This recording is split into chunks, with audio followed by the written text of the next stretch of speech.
que ça devait se résoudre déjà dans une première semaine, une partie de ces accords, et le reste dans les 2 ou 3 mois qui devaient suivre. Au bout de 5 mois, il y a eu quelques fonctionnaires repris. Il y a le harcèlement des membres de l'USNI et l'interdiction de se déplacer à l'interne. Ça a été enlevé. Et on nous a permis de tenir les meetings et parler, choses qu'on ne pouvait pas faire. Bref, l'accord dans son entier n'a pas été honoré, accepté. Déjà, quand le président qui détient en sa main tous ses pouvoirs dit ce que nous avons considéré essentiel, alors qu'il avait pris l'engagement au moment de la conclusion de l'accord. Ce n'est pas lui qui a signé, c'est le Premier ministre au nom de l'UMP, parce qu'ils sont composés de plusieurs partis, comme l'USN est composé. Ce n'est pas la même composition, mais n'empêche.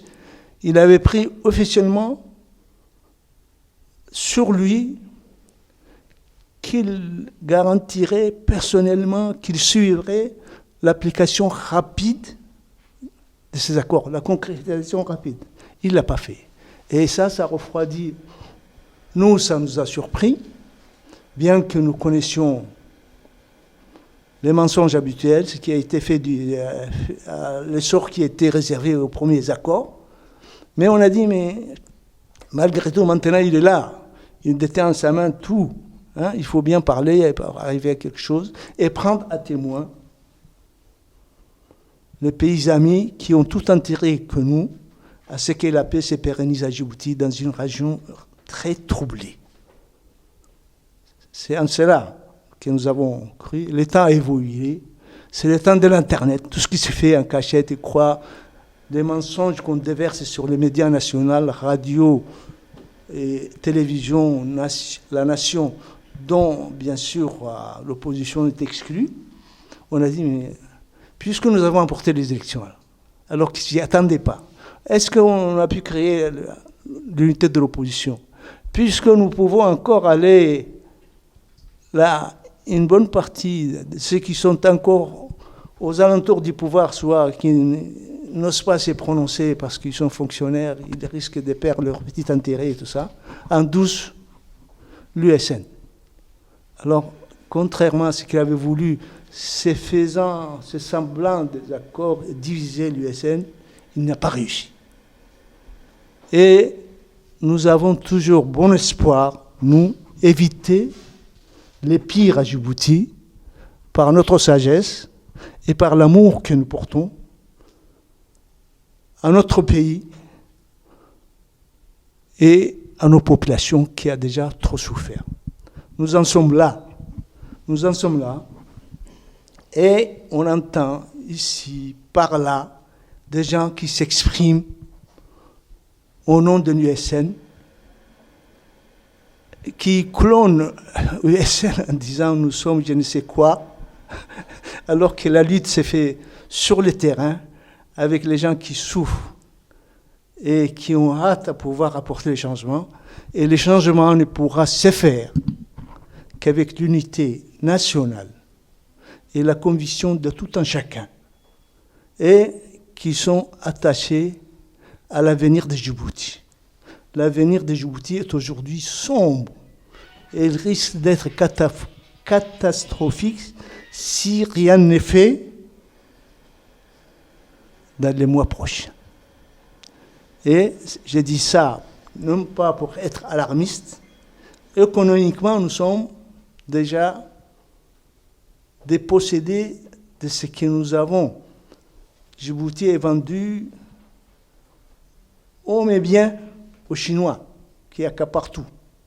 Les infrastructures portuaires, les chemins de fer, dans tout ce qui est peut-être l'énergie, les mines.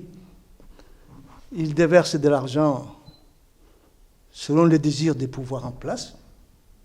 Mais ça, c'est à crédit. Qui c'est qui va rembourser ça? C'est vous. Peut-être c'est vos enfants. C'est dangereux. Et plus grave encore, la revendication de l'Éthiopie avec la complicité du pouvoir en place et des guélés en personnel, qui se sent certainement plus éthiopien que djiboutien, je l'ai dit à haute voix, qui promet aux Éthiopiens l'intégration prochaine de Djibouti. Et c'est là, les premiers ministres, quand ils sont venus il y a quelques mois s'exprimer à l'Assemblée nationale djiboutienne, il a dit, économiquement, Djibouti et l'Éthiopie ont un passé historique commun. Ils ont des intérêts économiques communs. Et bientôt, Inch'Allah, l'intégration économique. Très dangereux. Les gens qui ne comprennent pas ça encore à Djibouti et qui ici combattent l'USN, qui sont-ils? Pour qui travaillent-ils? Je crois qu'il ne faut pas, c'est à vous qui êtes sur place, de vous faire les messagers, les défenseurs de l'intérêt des Djiboutiens et concourir de près et de loin à sauver notre avenir. Si vous avez quelques questions à poser, je vous attends. Salam alaikum.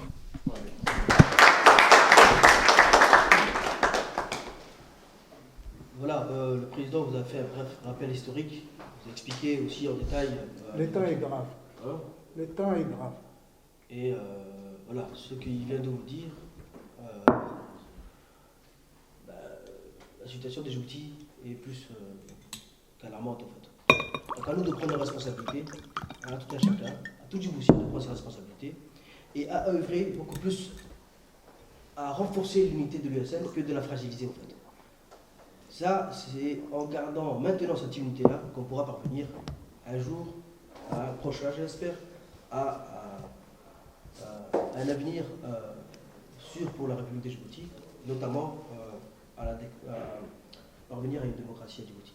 Donc voilà, le temps, toute personne qui souhaiterait poser des questions au président de l'USN, que je ne vous présente pas, hein, vous connaissez son parcours, et je ne sais pas qui veut poser la première question, notamment sur ce qu'il vient de dire, et si vous avez d'autres questions aussi. Que ce soit en langue somali, afar ou français, hein, le président s'exprime dans les trois langues, et arabe aussi. Est-ce qu'il y a une personne qui souhaiterait poser des questions sur... Oui. Non, merci d'être venu premièrement.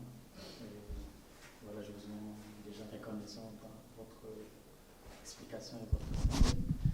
Je voulais savoir premièrement, en fait, bien maintenant que nous sachions que l'accord cadre touche une phase désespérément inaboutie, je voulais savoir, en tant que président d'ISN, vous qui avez serré la main avec le Premier ministre de la République, qu'est-ce que vous attendez de la part du gouvernement? Et si ça continue toujours comme ça, qu'est-ce que vous avez préparé comme moyen offensif et quelles seraient vos réactions en fait, en respectant la manœuvre de la démocratie? Aujourd'hui, la majorité de la population djiboutienne est derrière l'USN. C'est elle qui nous a confié la main. Demain, on remet la main aux Djiboutiens. Les conséquences peuvent en résulter, je ne sais pas. Hein? C'est ça. Si on ne peut pas résoudre les problèmes par la voie pacifique et la l'unité comme nous considérons, que nous souhaitons, c'est les Djiboutiens, parce qu'ils sont plus conscients que jamais, les Djiboutiens sur place. Ce n'est plus les Djiboutiens d'hier. Ils sont jeunes, dynamiques, conscients du mal qu'ils souffrent, ils savent d'où ça leur provient, ils savent aussi, ils sauront comment s'en sortir. Merci. Je vais en fait ajouter une autre question. Ceux qui vont échouer, les verront, c'est facile. Hein? Nous sommes là, nous ne sommes pas là pour l'ambition du pouvoir. Hein? C'est pour pouvoir sauver les pays. Si on n'arrive pas par les moyens pacifiques de l'unité que nous voulons la sauver, les Djiboutiens sauront le faire. Merci en tout cas. Mais maintenant que... en fait, je m'appelle Hassan Ahmed Aden. Je suis un ancien étudiant de l'université de Djibouti quand je finis ma licence en 2012. En fait, j'étais étudiant aussi à l'université Lille 3 de France, en master linguistique et management. Lille 3.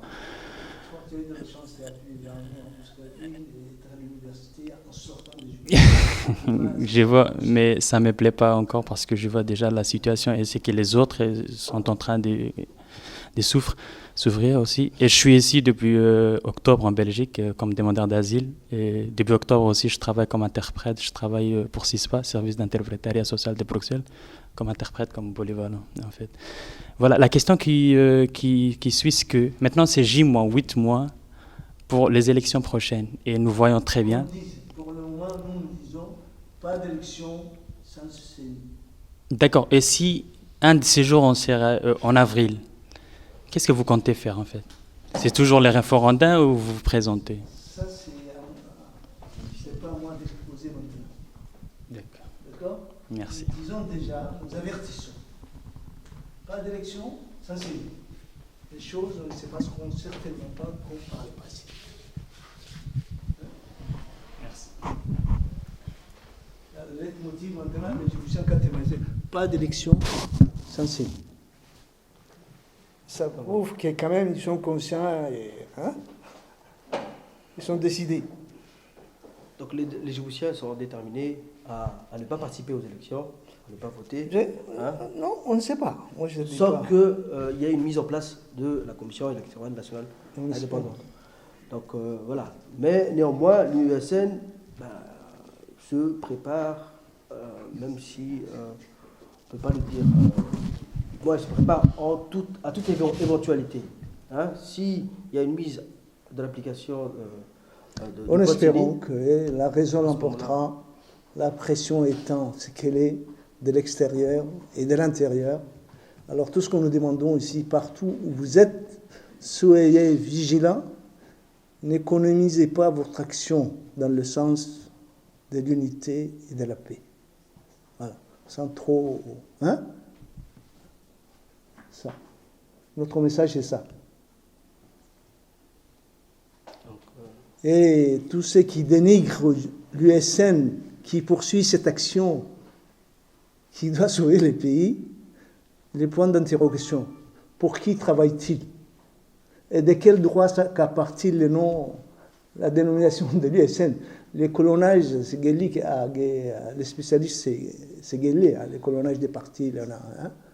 Alors, l'USN extérieur, l'USN. Il faut faire la part des choses. Chez nous, en affaires, on dit Tikdimem Taslimé. Ceux qui ont eu le courage de prendre la position qu'il faut, quand il fallait la prendre, réussissent. Nous disons, nous poursuivons ce que nous considérons être notre droit, notre devoir.